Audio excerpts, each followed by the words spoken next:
spotlight.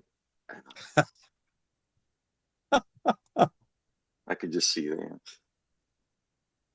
I find your reasoning illogical.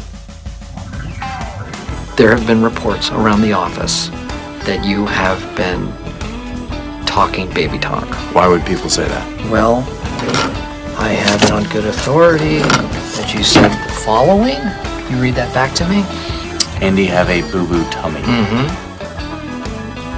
He calls turtles shell beavers. Well, that's what they should be called. They're green. Beavers are brown. Definitely, we've had this argument. We've agreed to now talk about it. But you... When you want to talk sports, you ask folks who have seen it all up close. So on The Al Travis Show, we go with the guys at the end of the bench. Time to talk all things sports. It is so much fun. We've got the guys at the end of the bench, John and Dan, been doing this for years. And it's weird to me how I listen to things differently now. So there's this little news story that came out about your Minnesota Twins. And the first thing I thought is, what are Dan and John going to say about this? Oh, my God. I don't know if you guys caught the little news story, but evidently the poll ads were teasing us. We're hanging on to the squad. Don't worry about it. Knee-jerk reaction, John, your Minnesota Twins are not for sale. Well, first of all, I suggest we change the name to the Minnesota Shell Beavers. The minor leagues will do that. You know, they would. The river bats. Good. I haven't been that mad in a long time. And if we can unload on this show, and I hope we can. You can. Pohlad standing up there and saying what he did was the most hypocritical line of BS I've heard in a while. No, give it to me straight, John. You know, to say, well, you know, we're getting with these partners and we're bringing, we're ensuring the baseball in Minnesota, blah, blah, blah, blah, blah. I'm like, talking about the future? You traded away the future. Now, if he had kept, let's say, Varland and Duran, I might be willing to listen and go, okay, you made some changes. You shed Correa. I'm not totally upset about that one. Okay. But, I mean, look at these games. We have no pitching. Okay? Every night, I'm like, who's this guy? Where did they find him?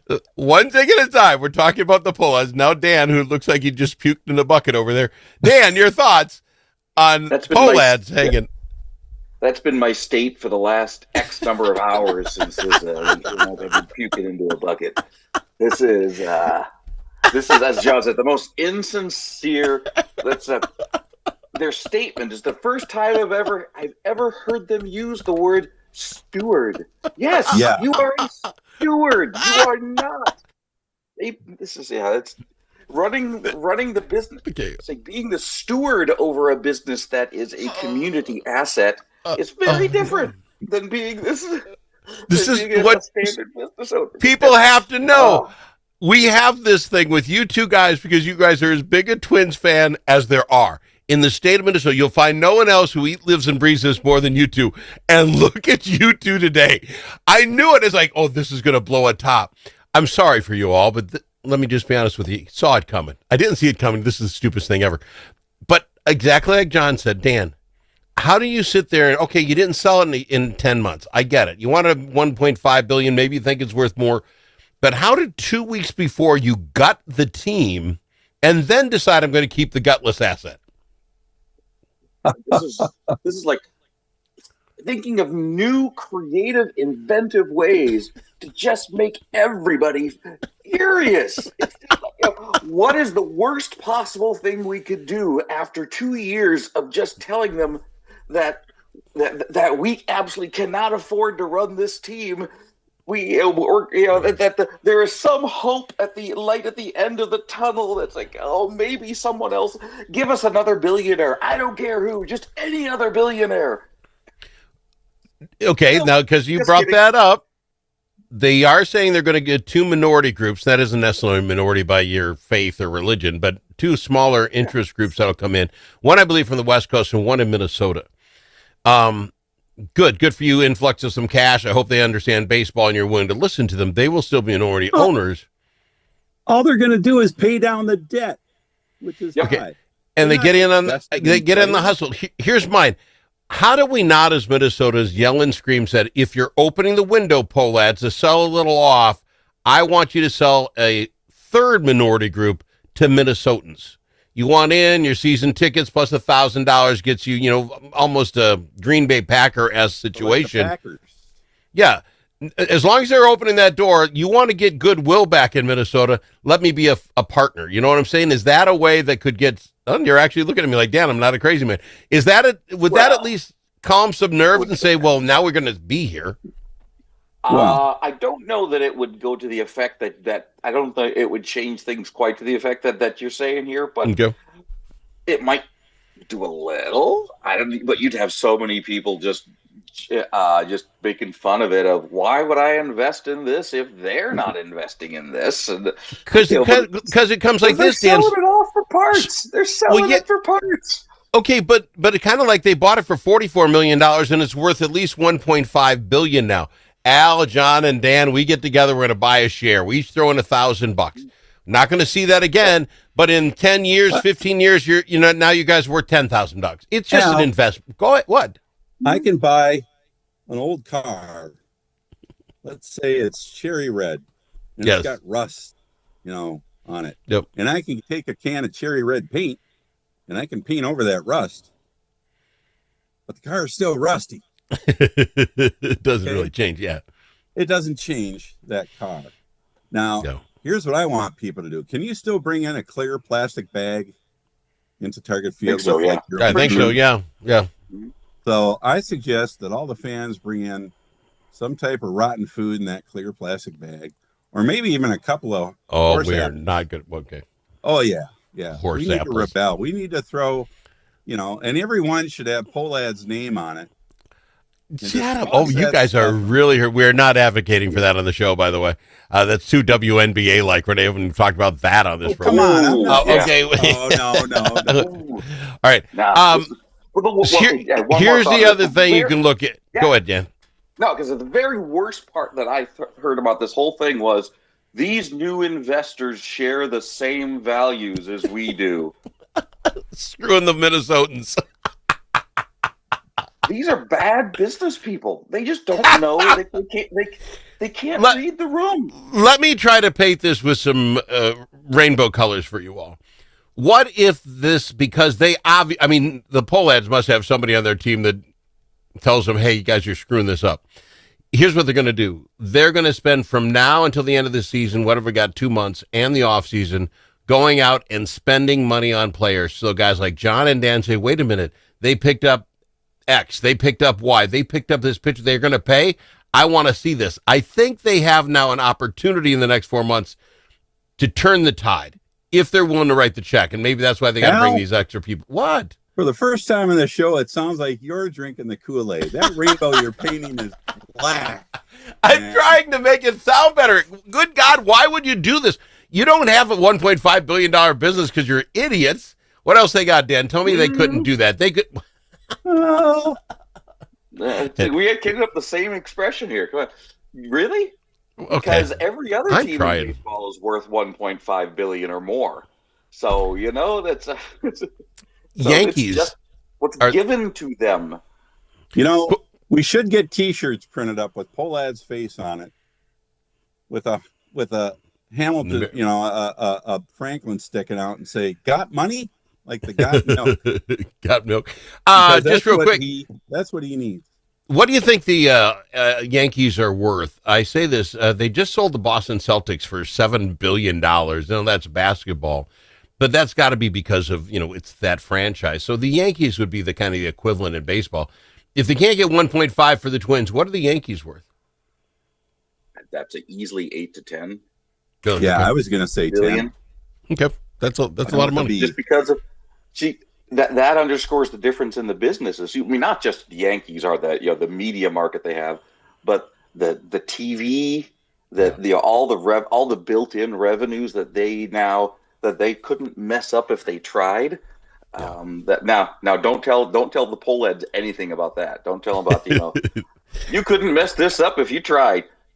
Hold my beer. Yeah. I just amazed. The two biggest fans I know are this mad. We got to go to break. When we come back, I believe in the loss last night, Baldelli was auditioning to keep his job with the Pole Lads. We'll talk about that right after this on the Al Travis Show. Tired of one-sided media and divisive noise drowning out your conservative values? Take back the conversation with Braver Angels. Join a grassroots movement to restore civility and find common ground without compromising your principles. As a conservative, your voice matters. Share your perspective on issues like immigration and public health in Red-Blue workshops and help rebuild trust in our great nation. Be a leader in depolarizing America. Sign up for free at mn.braverangels.org. Braver Angels, where conservatives, liberals, and independents unite for a stronger republic. Dust from gravel roads and driveways does more than make your car dirty inside and out.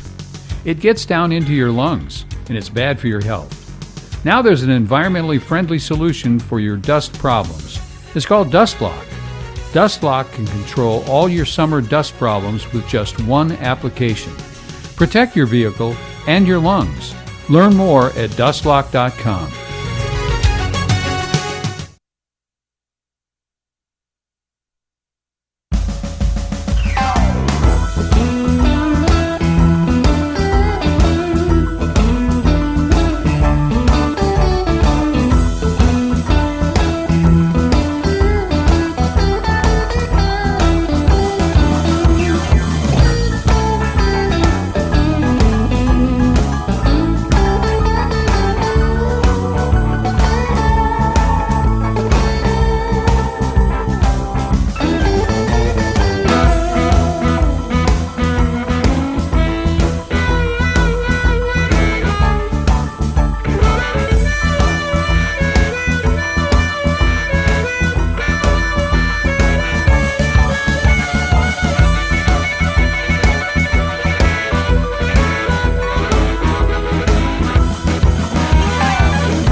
Easily offended? The Al Travis Show is not for you. The Al Travis Show. All sides are welcome. We got them, Dan and John, the guys at the end of the bench. Let me frame it like this. The Minnesota Twins now, I think, are the 6th or 7th worst record in all of baseball. Their percentage of possibility getting to the playoffs is 1%.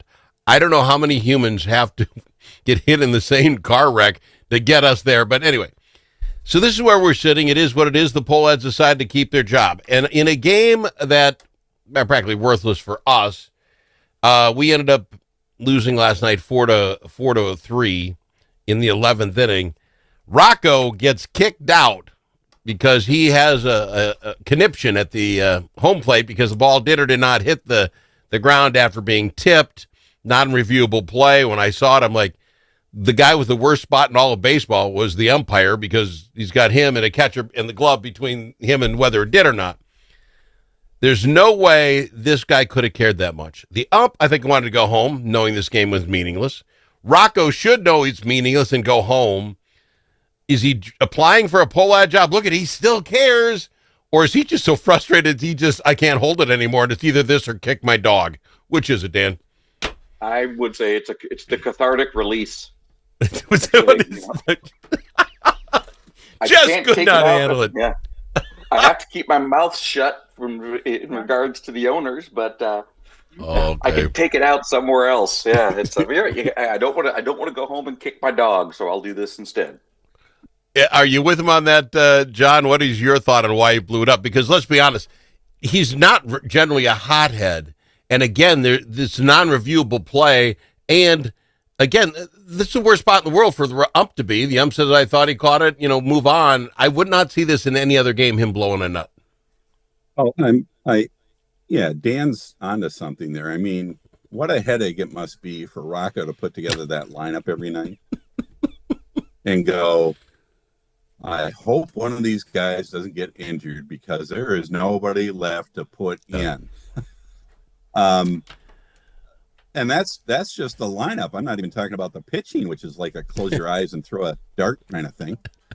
Save for Ryan, thank God. And what are the odds that the Pohlads will look at Ryan as a cash cow at the end of the season and send him to somebody or somewhere for a lot of money just because they can get a lot of money for him, and maybe a couple of players, and they'll say they're building for the future. No one's believing that anymore, are we? That we're building here? No. I mean, what are the chances that Pablo Lopez is going to be a Twin come spring training? He's $21 million contract. I'd say if Lopez hadn't been injured, he probably would have been gone in the dump. Yeah. You guys are not the form of optimism that I'd hope. Now, we got Detroit again tonight. It was a close one. Bad ump call. What is it? Matthews against Mizzy? For today at Mize. And then we have the everybody pitches lined up for Sunday. Your thoughts? Can we win any of these next two, or is this a sweep the wrong way? Oh, absolutely. I think, that Matthews and Mize is actually, I think, a decent matchup. Mize was one of these, he was almost Scooble level phenom when he first came up. He was like a first round pick, and he's been okay. And that's kind of, Matthews has been a similar trajectory so far. He shows good every once in a while, but he's way younger. So I still think there's much higher upside for Matthews. But John, you can win another one of these. You're shaking your head, and I get the pitching matchups might be okay, but the lineups aren't. Oh. Now you got to match lineups, and Mize is going to have a much better time with us than Matthews is with them. Probably. I mean, my one hope is that the young guys continue to play loose, and they just let it all hang out, and they get some hits. They have shown signs of putting strings together when they're scoring, some bunches, which is kind of nice. But I was really kind of excited at the prospect of perhaps beating Scuba last night. Because I thought, wow, how cool would that be that we beat the Cy Young, the guy who's probably going to get it again. But of course that dream dashed. Like most of my dreams for the Twins this year. See, but you haven't given up. Here you are looking for those little things in there. You guys cannot get off the soup. I love it. One last thing before I let you guys go.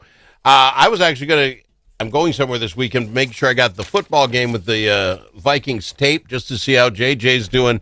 JJ's not going to be playing in the football game tomorrow, so how soon can I hope to get Max in there so I have some reason to watch? Go Brosbrook. Oh, he'll probably be in there. He'll get some reps. I'm hoping sooner than later. For 3 spots. Yeah. He's a legit. I would imagine he's going to have. I'm sorry, John. Good. No, go ahead. Yeah, I would imagine he gets at least a quarter, actually. Okay. Just because they need to see as much as they can.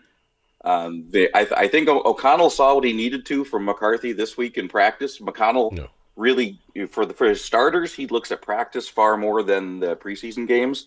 Yep. So, So are we any more excited? I mean, the worst job in the world's got to be like a Sentinel writer who's got to tell you all the great practice plays that he saw and drama. I was like, okay, I don't know. Are we excited? I mean, nothing changed from last week, did it? I mean, no one got hurt this week, but they were practicing against the Patriots. So to Dan's point, that's what O'Connell looks at. I read it, and McCarthy did some great things. He made some mistakes too, but no worse than anybody else. Well, that's what I'm saying. It's practice. That's what I call practice. We got to fly. I'm out of time. I got to be honest, you guys. When I heard that with the Pohlads, the first thought was Dan and John and just what you guys were thinking about it. And even these 3 days later, you still look this sad. It makes me sad for you guys. Well, my hair is never going to grow back now. Never. There was a lost cause. It's the Dan Kane look. Gotta fly. We're out of time. It's John and Dan, the guys at the end of the bench on the Al Travis Show. This year, the adventure is calling louder than ever before.